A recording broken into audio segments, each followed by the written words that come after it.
अच्छे दिनों के नाम पर कर दिया देश का बुरा हाल। 9 साल 9 सवाल।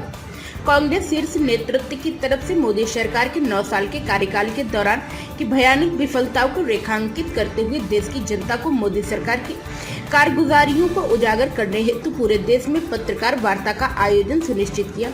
इसी क्रम में आज वाराणसी में भी एक पत्रकार वार्ता का आयोजन शीघ्रा स्थित होटल वरुणा में आयोजित हुआ। आज की पत्रकार वार्ता को अखिल भारतीय कांग्रेस कमेटी के राष्ट्रीय प्रवक्ता श्री गौरव दुबे ने संबोधित किया।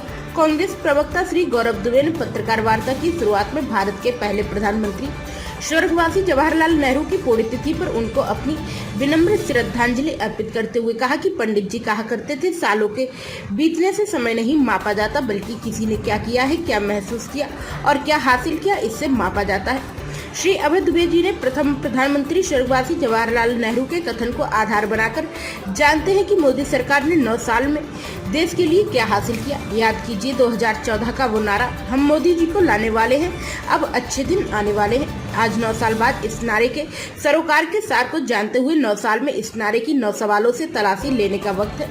मोदी जी को कौन लाया और मोदी जी किसके लिए अच्छे दिन लेकर आए।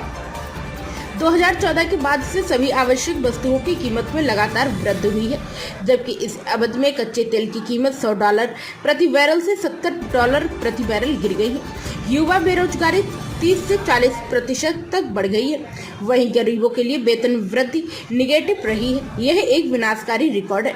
नोटबंदी और जीएसटी के काले धन को तो खत्म नहीं किया, उल्टा छोटे व्यवसायों को नष्ट कर दिया। हाल ही में घोषित नोटबंदी 2.0 ने आपकी सरकार को बेरहम दृष्टिकोण की याद को ताजा कर दिया है। कृषि और किसान ऐसा क्यों है कि काले कृषि कानून को रद्द करते समय किसान संगठनों के साथ हुए समझौते को अभी तक लागू नहीं किया गया है। एमएसपी की गारंटी क्यों नहीं दी गई है। पिछले 9 सालों में भी किसानों की आय क्यों दुगनी हुई नहीं है। ऐसा क्यों है कि अडानी को फायदा पहुंचाने के लिए एलआईसी और एसबीआई में जमा जनता के खून पसीने की कमाई को दांव पर लगा दिया है। आप चोरों को क्यों भागने दे रहे हैं। अब भाजपा शासित राज्यों में हुए भ्रष्टाचार पर चुप क्यों हैं और क्यों देशवासियों को कष्ट झेलने को मजबूर कर रहे हैं।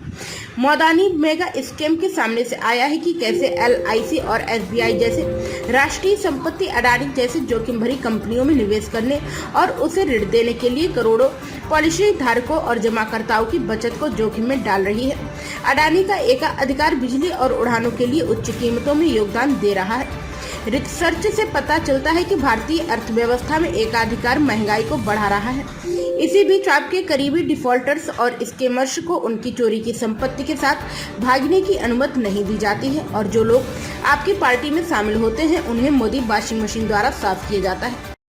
उसका हिस्सा 13,000 करोड़ रुपए इसका अर्थ ये है कि कंजप्शन, इसका अर्थ है कि लोगों में खपत नहीं बढ़ रही है। लेकिन ये जो इम्पोर्ट की तबाही आपने बताई उसके परिणाम ये हुए कि 12 करोड़ लोगों ने अपने रोजगारों से हाथ धो दिया। 84 करोड़ लोगों की आमदनी प्रधानमंत्री की कम हो गई। और आप जब कहते थे आपदा में अवसर महामारी की विभीषिका में, तब 142 से 30 लाख करोड़ प्रधानमंत्री जी मैं पूछना चाहता हूँ, यही उत्तर प्रदेश हवा बनाना। बरेली की रैली 2016 में आपने कहा था किसान भाइयों मैं आपकी आमदनी 2022 तक 2 गुनी कर दूंगा। कर क्या दिया था। आपने कहा था कि विश्व के सबसे अच्छी फसल बीमा योजना लेकर आ रहा हूं। फरवरी 2016 में आपने ये घोषणा की कि मैं विश्व की सबसे अच्छी फसल बीमा योजना लेकर आ रहा हूं। तो प्रधानमंत्री जी आज देश को जवाब दीजिए कि आपके गुजरात प्रांत ने वो फसल बीमा योजना क्यों बंद कर दी। आज देश के 6 प्रांतों ने उस योजना पर ताला क्यों लगा दिया। आज 40,000 करोड़ रुपए का मुनाफा निजी कंपनियों को हुआ। आपने शपथ ली 2016 में और सबसे पहला काम क्या किया है देश के लोगों को जानना चाहिए कैसे मोदी सरकार किसान विरोधी है। सबसे पहला निर्णय लिया कि जो गेहूं पर और चावल पर 150 रुपए का बोनस राज्य सरकारें देती थी वहां पत्र जारी कर दिए कि अगर ये बोनस आपने किसानों को देना जारी रखा तो हम आपसे समर्थन मूल्य की खरीद बंद कर देंगे। प्रधानमंत्री जी देश को बताइए दूसरा बड़ा निर्णय आपने क्या किया। अजय भैया इस बात के गवाह है, भट्टा परसों साक्षी बना था राहुल गांधी जी की पद यात्रा से। हमने एक लंबी लड़ाई लड़के किसानों के हक में जमीन के अधिग्रहण के कानून में बदलाव किया और उसको हक के कानून में बदल दिया।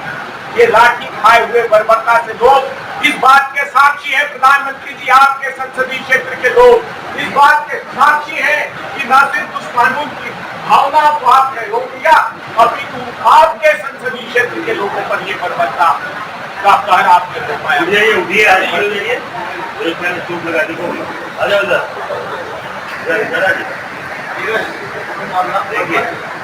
अरे माता जी वही खड़े रहिए, वही देखिए ये बैरवन के लोग हैं बैरवन के इन लोगों को जो लहूलुहान किया है साथियों, ये सिर्फ इन्हीं को नहीं किया, इनकी आजीविका को भी प्रधानमंत्री जी ने लहूलुहान कर दिया। प्रधानमंत्री जी देश को बताइए, ये हम नहीं करें कांग्रेस पार्टी।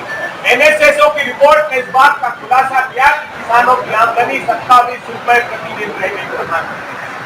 आप देश को बताइए, आपने एक स्कीम लॉन्च की पीएम आशा, आपने कहा कि जहां पर भी हमारा ऑयल सीड्स का खेती में जहां भी प्राइस डिफरेंस होगा वहां हम उसकी प्रतिपूर्ति सरकार कैसे देकर करेगी।